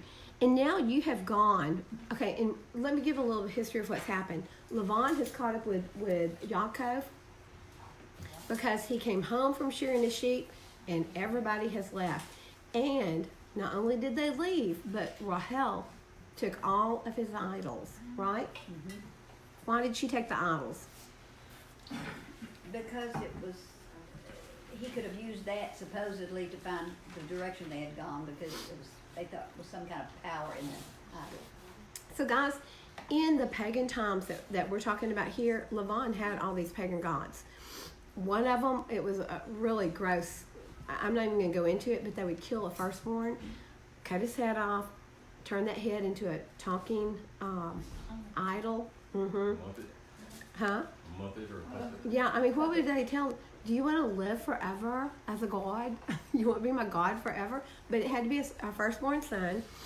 And what Rachel knew is that her dad had this type of god in the house. And she was afraid that her dad, Laban, would say, which way did Yaakov go with all my grandkids? And that this thing would tell him which way they went. So she took them, not because she believed in them, but she took them to try to salvage everyone. Okay, so this is, Laban has come, he's wanting all these gods back. So he's going through all the tents and looking through everything. So look at verse 31. And Yaakov answered and said to Laban, because I was afraid, for I said, lest you tear your daughters away from me, and with whomever you find your mighty ones, do not let him live. 30, we're back in Genesis chapter 31, verse 32. It's on page 33. Page 33. Okay, I'm sorry. Let me repeat that verse because this is important. With whomever you find your mighty ones, do not let them live. Okay, that's what he said regarding who? Who took the gods? Rahel, Rachel. So guess what he just did? He spoke death over his own wife. Yes. And so when she was giving birth, what happened? She died. He spoke death. With whomever, and listen, had she died before, there would have been two deaths. Okay? It would have been hers and Benjamin. So, but Yah's mercy, there was only one. But it was because he spoke it. It was because Yaakov spoke it. And he didn't, let me tell you something, guys. He didn't know she had stolen those gods. Or he would not have said that. So we see that Rachel is gone, and we lost Deborah in verse 8. She died, and she was Ribka's nurse that she had sent to be with this family. And she died. That terebinth tree means Oak of sorrow. Oak of sorrow. Oak of weeping. Mm-hmm. That's something. No, it is. It is really something. So Rachel is the only one of this family that is not buried right there with all the other patriarchs, and she's buried right there alongside the road. Her grave is still there. It's not a celebrated area, I tell you. But listen, you know, the word tells us that Rachel weeps over her children. She saw them go. She saw them leave. She saw the house of Israel leave Jerusalem. So she weeps over them. When we get into the story of Joseph, what you're going to see is that he goes to his mother's graveside. As he's being kidnapped, he goes there and he cries out to her. And so he knew where it was. I think that there's just trash around the place right now. It just hasn't been, no, it hadn't been. Okay, so we're in verse 21, and thank you so much, Valerie. And Yisrael set out and pitched his tent beyond the tower of Eder, and that means the shepherd's tower, which is, so guys, we're right here around Jerusalem. Everything is right here around Jerusalem. And it came to be when Yisrael dwelt in that land that Reuben went, Okay, here we go. Okay, first of all, who was Rachel? Who did Yaakov work for 14 years for? Okay, who did he work for? Who did he want? The only reason he worked for 14 years for Laban. He wanted Rachel. But he got Leah first. But he got Leah because they were twins, and Leah happened to be the oldest one, and so he had to marry Leah first because Laban kind of deceitfully snuck her in, which was right. It was justice, guys, for what he had done to his brother. So who did he love the most? Who did he put in the rear of that line? Rachel. This is where his heart was. It was with Rachel and Joseph. He protected her. He put his other wife and the two servants in front of Rachel, so that if somebody was killed, she would be last. So he loved her most. That's where his tent, that's where his bed was pitched, was in Rachel's tent. So here we go into the story of Reuben and bad Reuben. In 22, and it came to be when Yisrael dwelt in that land that Reuben went and lay with Bilhah, his father's concubine, and Yisrael heard about it. And now the sons of Yaakov were 12. The sons of Leah were Reuben, Yaakov's firstborn, and Simon, and Levi, and Yehudah, and Issachar, and Zebulun. The sons of Rachel were Joseph and Benjamin, and the sons of Bilhah, Rachel's female servant, were Dan and Naphtali, and the sons of Zilpah, Leah's female servant, were Gad and Asher. These were the sons of Yaakov who were born to him in Padam Aram. Well, except for Benjamin, he wasn't born there. And Yaakov came to his father Yishak at Mamre, at Kiriath Arba, that is Hebron, where Abraham and Yishak had dwelt. And the days of Yishak were 180 years old. So Yishak breathed his last and died, and was gathered to his people, aged and satisfied of days. And his sons Esau and Yaakov buried him. And guys, listen, this is a little bit out of order here. He didn't die right here. So when he died, he was about 180 years old, and the boys were 120. They're about 97 right now, somewhere in that range. So it's about 20 more years before he died. So I wanted to make sure you understand they didn't come to see him and he just died. Okay? That's not the way it happened. It's just a little bit out of order. But now let's go back to Reuben.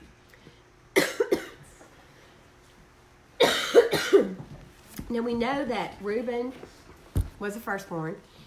He was whose son? Leah. So Leah was his mom. And what did he also know? All these years, Dad's been sleeping with Rachel. He loved Rachel. And so when Rachel died, what did Dad do? He moved his bed to Bilhah's tent, not to Leah. And what Reuben was thinking was, finally, Mom's going to have Dad. She'll be sleeping in his tent. But that is not what happened. And let me see if I can pull up the story.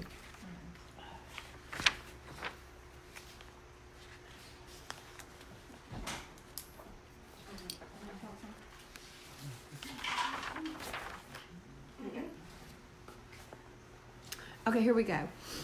We are in chapter 36, verse 13. In Yasher, we're taking another stray over. Listen, guys, this Torah Parsha is so full of. We've got a lot of things going on here. A lot of things have taken place in here, and so the fullness of the stories are always in Yasher and Jubilees. So in Jasher chapter 36, verse 13, it was after the death of Rachel that Yaakov pitched his tent, or his bed, in the tent of his handmaid Bilhah. And Reuben was jealous for his mother Leah on account of this. And he was filled with anger, and he rose up in his anger, and he went and entered the tent of Bilhah, and then removed his father's bed. At that time, the portion of birthright, together with the kingly and priestly offices, was removed from the sons of Reuben, for he had profaned his father's bed. The birthright was given to Joseph, the kingly office to Judah, and the priesthood to Levi, because Reuben had defiled his father's bed. So again, we have the firstborn who loses everything, because he's what? He's a hothead. He's jealous.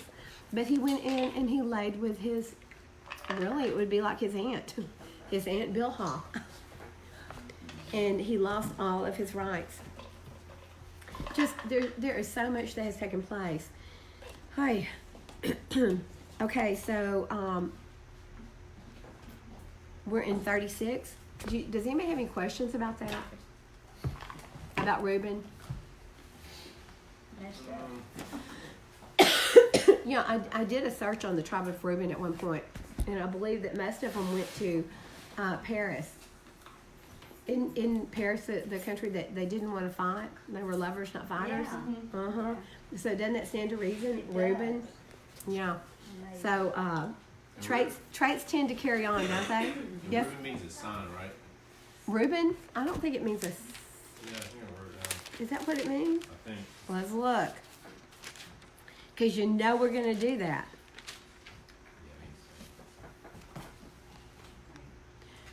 Yep, a son. A See? son or son? A son. A son. It means see, a son. Oh. What son? Not a sign. Was probably my speech that you misunderstood, but it is Yeah, see, it is. a son. Okay, so now we are in 36, and 36 is full. You know what, we're going to go ahead and go through this because it's the first mention of Amalek and Eliphaz, and let's just go through it. Dennis, you want to? Oh, no. Seth is trying to hog it off. Here we go. Hey, Khalil. You want to read? Blessings to you, my brother. Okay, Dennis. Okay, Dennis, start at 36 You could say that word. and go down through 7, This 8. was spoken upon me today. I told What you speak. I spoke it last night, didn't I? Yes. And this is the genealogy of Esau, who is Adam, or Eve. Esau took his wives from the daughters of Canaan, Ada the daughter of Elon the Hittite, Aholibama, the daughter of Anna, the daughter of Sibon the Hivite, and Basemath, Ishmael's daughter, sister of Nabaioth, and Ada bore Eliphaz to Esau, and Basemath bore Reuel. And Aholibama bore Yehush and Yalam and Korah. These were the sons of Esau who were born to him in the land of Canaan. And Esau took his wives and his sons and his daughters and all the beings of his household and his herds and all his beasts and all his possessions which he had gained in the land of Canaan, and went to a land away from the presence of his brother Jacob. For their possessions were too great for them to dwell together, and the land of their sojournings could not support them because of their herds. So Esau dwelt in Mount Seir. Esau is Edom.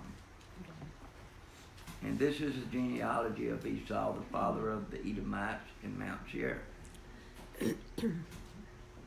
These were the names of Esau's sons: Eliphaz, son of Ada, wife of Esau, and Reuel, son of Basemath, wife of Esau. And the sons of Eliphaz were Timon, Omar, Sepho, Gatam, and Kenaz. And Timnah was the concubine of Eliphaz, Esau's son, and she bore Amalek. Guys, listen. Eliphaz. So Amalek was born to a concubine. He's not even a true wife of Esau. And he, listen, every time Israel turns away from Yah, who shows up? Amalek. Yeah, Amalek always shows up, doesn't he?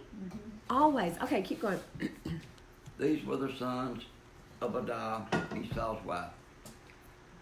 These were the sons of Reuel, Nahath, and Zerah, Shammah, and Mizah. These were the sons of Basemah, Esau's wife. These were the sons of Oholibamah, Esau's wife, the daughter of Anna, the daughter of Saban, and she bore to Esau Yeush, and Yalam, and Korah. These were the chiefs of the sons of Esau. The sons of Eliphaz, the firstborn son of Esau, were Chief Taman, Chief Omar, Chief Sepho, Chief Kenaz, Chief Korah, Chief Gatam, Chief Amalek. These were the chiefs of Eliphaz in the land of Edom. They were the sons of Adah. And these were the sons of Reuel, Esau's son, Chief Nahath, Zorah, Shammah, and Chief Mazah. These were the chiefs of Reuel in the land of Edom. These were the sons of Basemah, Esau's wife. And these were the sons of Oholibamah, Esau's wife, Chief Yeush, Chief Yalam, Chief Korah. These were the chiefs descending from Oholibamah, Esau's wife, the daughter of Anna. These were the sons of Esau, who is Edom, and these were their chiefs. These were the sons of Seir, the Horite, who inhabited the land, Lotan, and Shabal, and Sibion, and Saban, and Anna. I'm going to save you, Dennis.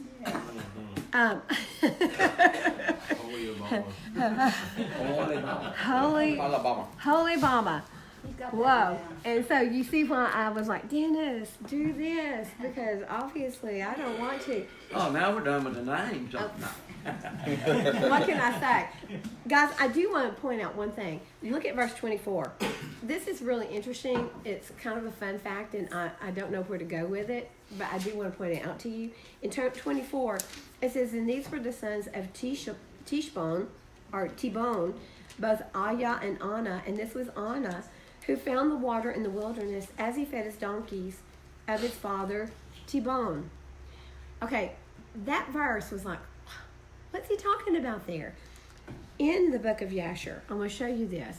And if you're going to ask me any more questions, I'm going to say, I don't know. I don't know anything about this. But it's just fascinating.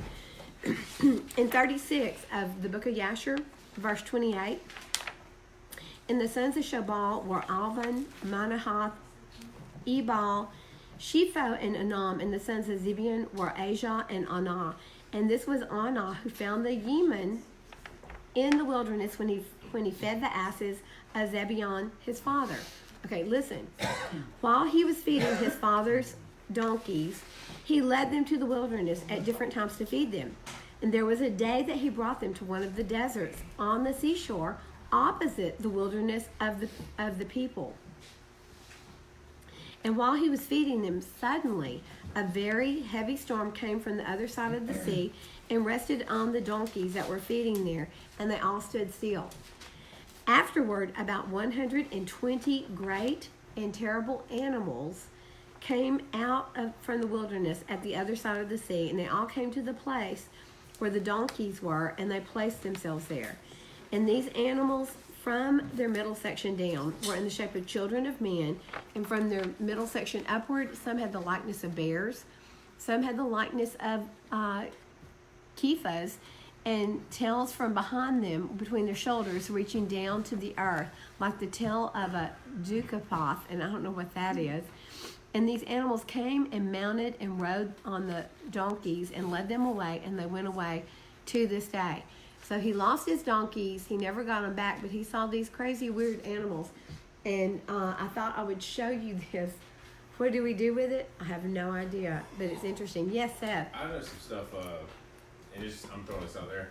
You know how there are mermaids, or there's, Supposedly. There's mermaids. Oh, Well, I mean- I'm going to turn this around. Well, no, there's like some stories and documentaries that are out there that actually show some of Sirens these- and- yeah, like half human, half animal people. Just throwing that out there. Could have be been. true. It could have been some of the commingling of the Nephilim blood, Yeah, that's what the I'm fallen saying. angels. They were like- Bestiality that went on. Yeah. So what we're seeing here is something totally out of the normal, and they stole all these men's donkeys and left. So I found that to be fascinating. I don't think we need to read through the rest of the Don't do that. the genealogy Enjoying. through to the end. It's just showing what, Valerie? Showing all of Esau's kindred. Yeah, it's just showing Esau's kindred. But listen, guys, Esau's important It is. because during the time of the sons of Yaakov, after Joseph dies and the Egyptians have taken over and Pharaoh's being hard on them, guess what? One of these boys from the tribe of Esau managed to escape. He ended up in Africa. Guess where he finally ended up as a general? Egypt. Rome. Oh, Rome? He went to Rome. So guess what? Rome is called the Edomite, right? Yeah. I was trying to remember his name. It's like Zepho. It's something like Zepho. And we will look at that story later on. But the Edomite is very important. He plays a huge role in the end time. Okay? So it is important to look at the genealogy, but there's a lot there. Okay, I want us to go to the book of Obadiah. Jobadiah. It's a new book. I created this book all by myself. You're going to love it. And how do you spell it? It's on page It's as easy 617. to spell as it is to find. What? It's just one page. It's just one page. It's 617. Page 617. Sean John. Come on, y'all. You have to find 616 because 617 is not on the page. Thank you, brother. It's The page after. okay. So guys, listen. Obadiah was one of the prophets during whose reign? Jezebel. Who? Jezebel. And Ahab, when she killed all of the prophets, he was actually an Edomite who became a proselyte or a prophet. Obadiah was. Yeah. Listen. Okay. What do we know? If you're born a Moabite, if you're born Edomite, if you're born an Ammonite, what could you do? What can you do? What do you have the ability to do? Brian knows. Well, I know. What did Ruth do? It became a house of Israel. I mean, she crossed over. She became an She Israel. became an Israelite. What did she say to Naomi? Your people are my Your people are my Your people. God is my God. Your God is my God. Where you go, I go. Where you die, I die. I'm going to be Israel. And so she left her Moabite self behind, and she became House of Israel. And she is in the lineage of our Savior, our Messiah. So it doesn't matter what you are. It doesn't matter what you're born. It doesn't matter what you've done. You, every one of you, every one of us, we have the ability to choose who do you want to be. That's right. And make sure you choose wisely. Wisely. I like that. You've watched that show too, huh? What is it, Raiders of the Lost Ark? Mm-hmm. Yeah. Okay, so I want you to understand who Obadiah is. And so he has actually taken some of the prophets of Jezebel and hidden them to keep them safe. I think 1,000 prophets that had not bowed their knee to her. Okay, so let's read the book of Obadiah. And it's chapter 1, and there's only one chapter. That's right. And we're going to read the whole book. the vision of Obadiah. This is what the master Yahweh said concerning Edom. We have heard a report from Yahweh, and a messenger has been sent among the nations, saying, Arise and let us rise up against her for battle. See, I have made you small among the nations, and you are greatly despised. The pride of your heart has deceived you. You who dwell in the clefts of the rock, whose dwelling is high, who say in your heart, Who shall bring me down to the ground? Though you rise high as the eagle, and though you set your nest among the stars, from there I shall bring you down, declares Yahweh. If thieves came to you, if robbers by night, how ruined would you have been? Would they not steal till they had enough? If grape gatherers had come to you, would they not at least leave gleanings? How Esau shall be searched out, his hidden treasures shall be sought out. All your allies shall send you forth to the border. Your friends shall deceive you and overpower you. They make your bread a snare under you, without you discerning it. In that day, declares Yahweh, I shall destroy the wise men from Edom and discernment from the mountains of Esau. He's going to destroy all of Esau, right? And your mighty men shall be discouraged, O Teman, so that everyone from the mountains of Esau is cut off by killing. Because your violence against you, your brother, Yaakov, let shame cover you, and you shall be cut off forever. Why? Why is he doing this? Why is why is Yahweh or Yahuwah, why is he cutting off the house of Esau? They're evil. What did they do to Yaakov? It was constant anger, constant hatred, constant jealousy against the house of Yaakov, right? And y'all can't have that. He said, because of your violence against your brother, Yaakov, let shame cover you, and you shall be cut off forever, forever. In the day that you stood on the other side, in the day that strangers took captive his wealth, when foreigners entered his gates and cast lots for Jerusalem, you were also like one of them.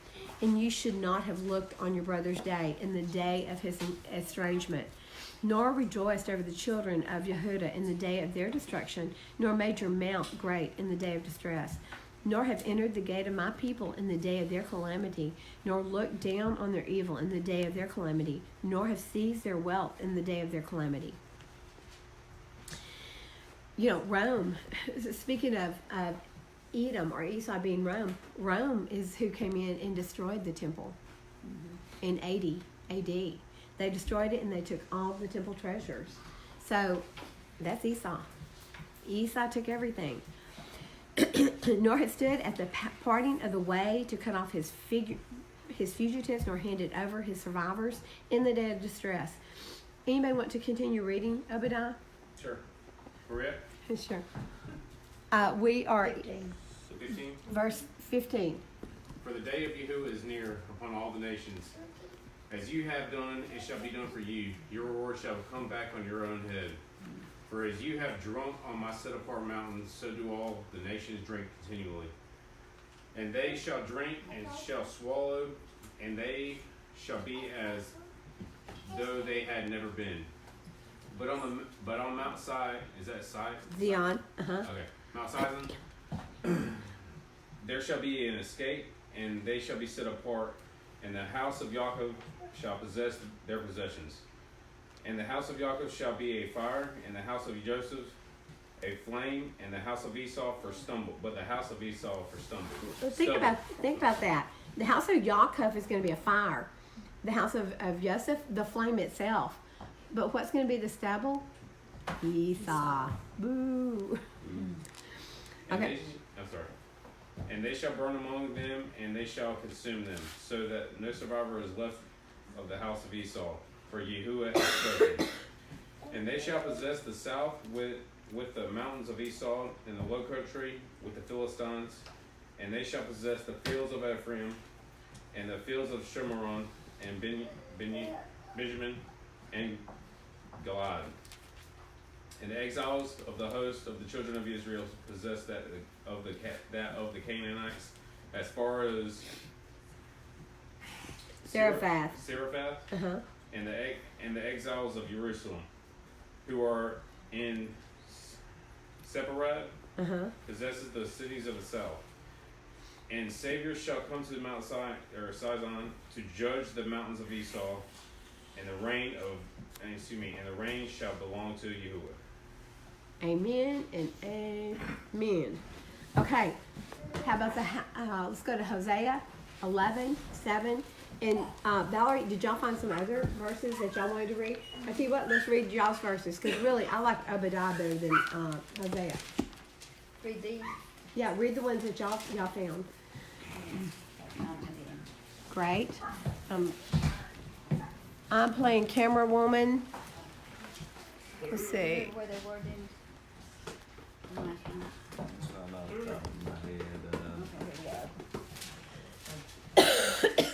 Oh, have I put you on the spot? Well, I got them. I just gotta find them. Okay, here it is. 2 o'clock. Okay, it's 1 Corinthians 5:1-13. Okay, 1 Corinthians 5:1-13. And Valerie's going to read that for us. I am, and then Revelation 7:1-12. Somebody can read that. Revelation 7:1-12. That's 1 Corinthians 5, Valerie. Mm-hmm. And what are the verses? 1-13. Okay. The whole chapter. The whole thing. Okay, the whole chapter. You ready? 1 Corinthians 5:1-13.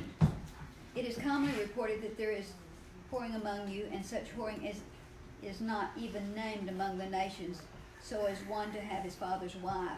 And you have been puffed up and did not rather mourn, so that he who has done this deed be removed from among you. For I indeed, as absent in body but present in spirit, have already judged the one who did this, as though I were present. In the name of our Master, Yeshua Messiah, when you are gathered together in my spirit with the power of our Master, Yeshua Messiah, deliver such a one to Satan for destruction of the flesh, in order that his spirit be saved in the day of the Master Yeshua. Yahweh, your boasting is not good. Do not know that a little leaven leavens the entire lump. Therefore cleanse out the old leaven, so that you are a new lump as you are unleavened. For also Messiah at Pesach was slaughtered for us. So then let us celebrate the festival, not with old leaven, nor with the leaven of evil and wickedness, but with the unleavened bread of sincerity and truth. And you know, he's speaking of the leaven, but guys, listen. Generally, when he's speaking of the leaven, he's speaking of the Pharisees, right? Right. But here, he's speaking of the wickedness that's already there Yes. in Corinthia. He's talking to them. Look what you're doing. Mm-hmm. Look at the evil you're doing. You keep doing that. What does it do? Listen, if John's doing it, George is going to do it next week, and then Sam and Jimbo and everybody's going to be doing it, And right? that's kind of what happened to the Edomites. That's right. That's exactly right. Attitude's contagious. If you've got an angry leader, everybody else is going to be angry too. Yep. It's the exact same thing. If you've got a lying, cheating leader, everybody else is going to follow suit. And so there you go. Okay, sorry, didn't mean to stop you. I did. 9. I really wrote, did. you did too. I wrote to you in my letter not to keep company with those who whore, and I certainly did not mean with those of this world who whore, or with the greedy of gain, or swindlers, or idolaters, since then you would not need to go out of the world. He's talking about the brothers, That's it. the ones in the Corinth church. But now I have written to you not to keep company with anyone called a brother, in quotations, if he is one who whores, or greedy of gain, or an idolater, or a reviler, or a drunken, or a swindler, not even to eat with such a one. Why? Why would he say that? Because it becomes contagious, like he said. I mean, Not just contagious, but listen, guys, when you have a meal with someone, it means you're in covenant with them. that's right. If Bonnie and I go sit down and have a meal, it means we're covenanted. We're in agreement with one another. If you're going and sitting with a reviler or a drunkard or someone who's greedy, who just wants to steal and has unfair scales, You're agreeing. you're coming into agreement with them. And it's a really fine line that we walk, because we're in a worldly place. Most people out there do not walk this walk. And so that would mean we couldn't eat with anybody. We could eat with very few people. I know. Go ahead. I'm sorry. For what have I to do with judging outsiders? Do you not judge those who are inside? But Elohim judges those who are outside and put away the wicked one from among you. And that's so true. The judgment of the outsiders will be at judgment, the judgment seat. But when we see something going on within our own, tell them what the Word says. You're not judging, but tell them what the Word says. Guys, listen. If you see a brother and you know he's walking this walk and you see him get off the path, if you don't tell him he's off the path, guess who's as guilty as he is? You are. So, listen, it's not doing it in judgment. You're doing it because you love him. It says their blood will be on your hands. Their blood will be on your hands. Yeah. I don't want to be responsible for that. What book in Revelation? Revelation. Is it 22 by chance? No, it's not. I would never do that to you. It's Why? Revelation 7:1-12. Okay, I can do it. Okay. I'm here. I'm here, and my voice is not trying to cough.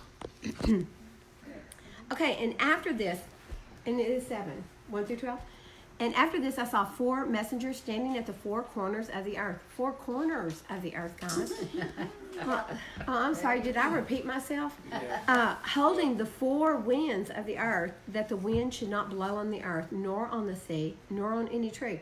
So there's no wind at all. It's just totally still.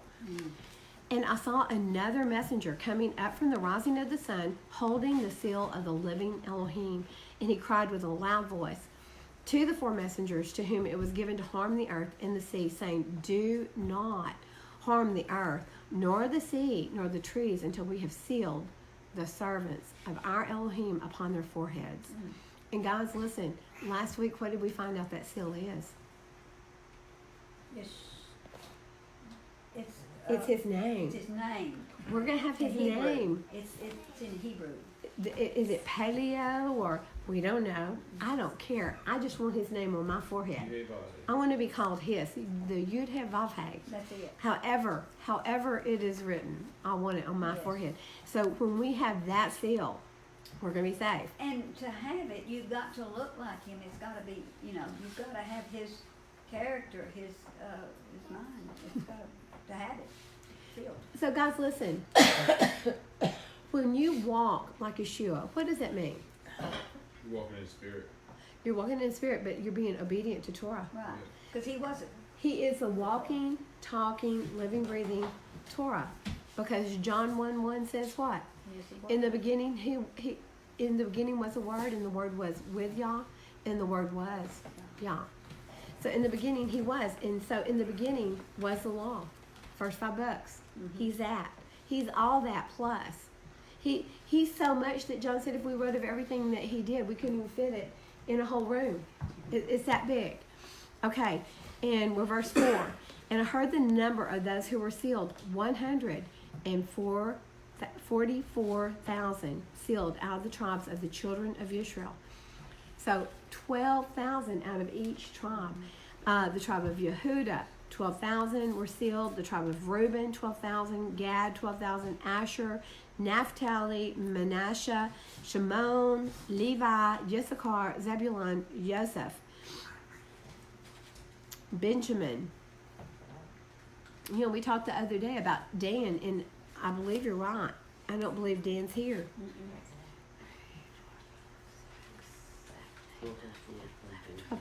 Dan is not here. Dan is not here, but there is a Dan gate, right? A gate called Dan. I thought there was. I think it's just that he doesn't have a tribe, but no one's sealed out of the tribe of Dan. No. So listen, guys, the northern portion of Israel, up around the area of Tel Dan, that's where they were building all these pagan temples and worshiping pagan gods. Dan did that. Huh? These are 12 right here. Huh? These are the 12 right here. Dan's not among them. So it's got Joseph, Benjamin. Oh, it's got Manasseh. So it's using Manasseh and Rather than Ephraim. Dan. Wait, is Ephraim in there? I thought it was. Okay, so Joseph and Manasseh. So Manasseh has replaced Dan. That's pretty interesting. That's interesting. Hey, look up the gates, the name of the 12 gates, and we're going to finish this. And when we get through, we expect a full report from you, Seth, on the Yes, ma'am. gates. Okay. Yes, ma'am. Okay. Okay, we're in verse 9. And after this, I looked and saw a great crowd, which no one was able to count. Okay, so guys, last week, when we were going through the fourth book of Ezra, 1 and 2, what we were talking about is the fact that who was counted? Vicky, it has Joseph, and that's Ephraim. Okay, but Joseph was one of the brothers, but it's also got Manasseh. I know it, but maybe it's Yeah, Ephraim is there, right. but Dan's not. Okay. So after this, I looked and I saw a great crowd. So what were we talking about last week? The 20. ones that are counted are 20 and over. No, Every no children. census that was taken, you had to be 20 years old and up to be counted Be a male. for the ability to be able to go into war, and you had to be male. So when they came out, there were 603,000 men, close to that, maybe off a few. 603,000 men. Didn't count the women and children, right? Okay. Could be the same thing here. They're counting 144,000 men that were numbered. And then he goes, after this I looked and saw a great crowd, which no one was able to count, out of all nations and tribes and peoples and tongues, standing before the throne.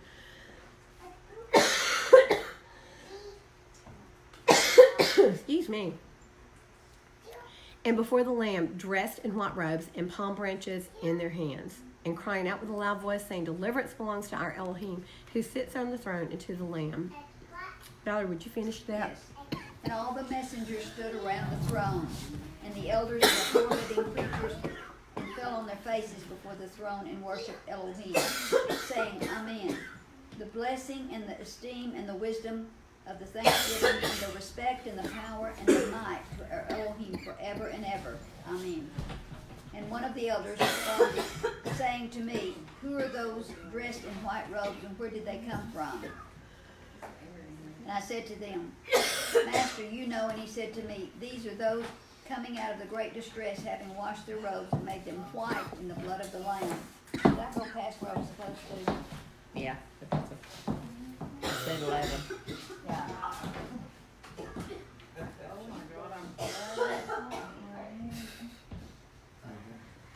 Okay.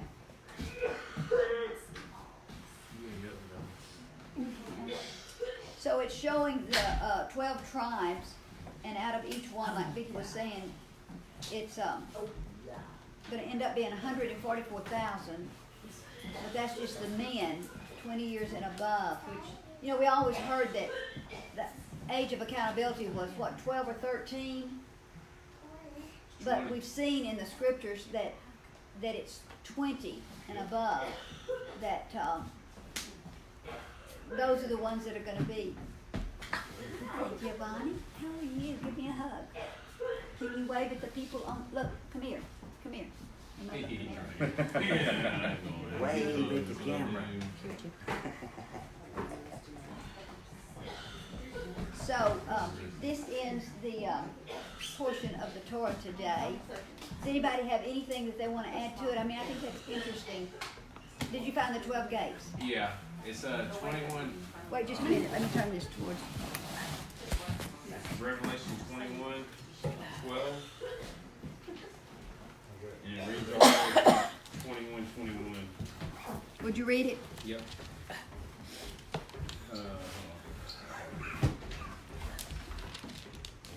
It says, and having a great and high wall, having 12 gates, and at the 12 gates 12 messengers, and names written on them, which are those who are of the 12 tribes of the children of Israel. 3 gates on the east, 3 gates on the north, 3 gates on the south, and 3 gates on the west. And the wall of the city had 12 foundations, and on them were the 12 names of the 12 emissaries of the Lamb. And he spoke with me, had a golden measuring rod to measure the city and its gates and its wall. Was it the 12 tribes? Yes, ma'am. And the city lies four cornered. Hear that? and its length as its breadth is breadth. And he measured the city with a rod, 12,000 stadia. The length of the breadth of the height of it are equal. And he measured its wall, 144 arms. 144 forearms, according to the measure of a man, that is of a messenger. And the structure of its wall, jasper, and the city was plain gold like clear glass. And the foundations of the wall of the city were adorned with all kinds of precious stones. The first foundation, jasper; the second, sapphire; the third, agate; the fourth, emerald; the fifth, sardonyx; the sixth, ruby; the seventh, chrysolite; the eighth, beryl; the ninth, topaz; the tenth, chrysoprase, thank you; the 11th, jesset; and the 12th, amethyst. The 12 gates were 12 pearls, and each one of the gates was a single pearl. And the street of the city was plain gold like transparent glass. Wow, that was beautiful. That's So like- it is the 12 tribes do each have a gate. Yep. But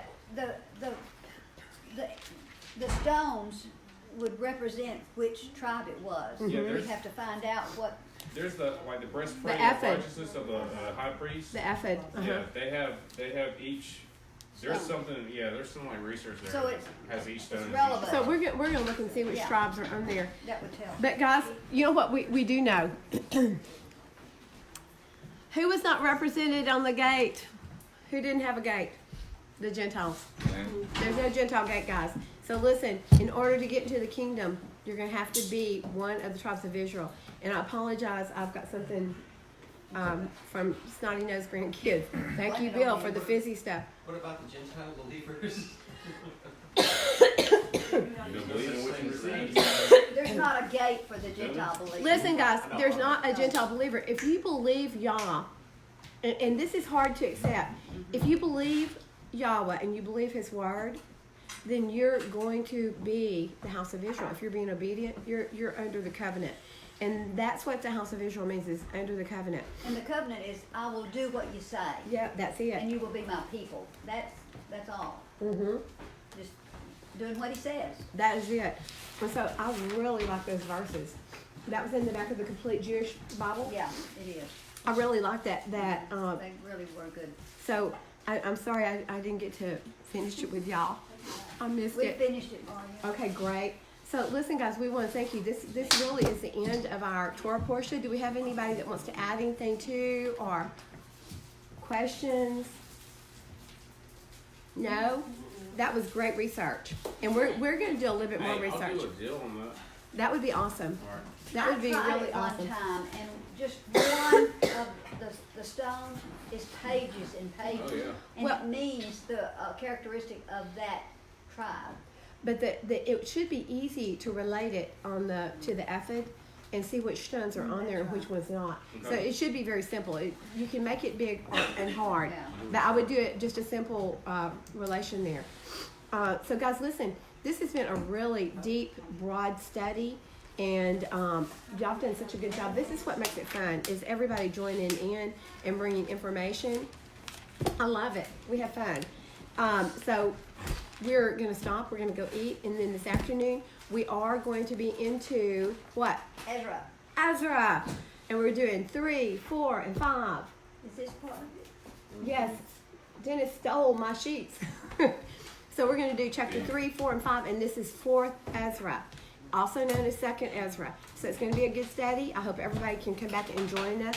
I may have somebody else doing all the reading, and I may sit back and just smile. Listen. Okay, so, huh? We have to work. We have to do work Yes, for you. yes. Somebody has Awesome. to. So be blessed. We will thank you for joining us today. It's been fun. And we will be back in about an hour with our afternoon study. And write to us. You have questions or you have something that you're interested in what we said, write to us and we'll get back with you. So be blessed and everybody say Shabbat Shalom. Shabbat shalom. Shalom. Did it. Sorry. What a mess. So, What a mess.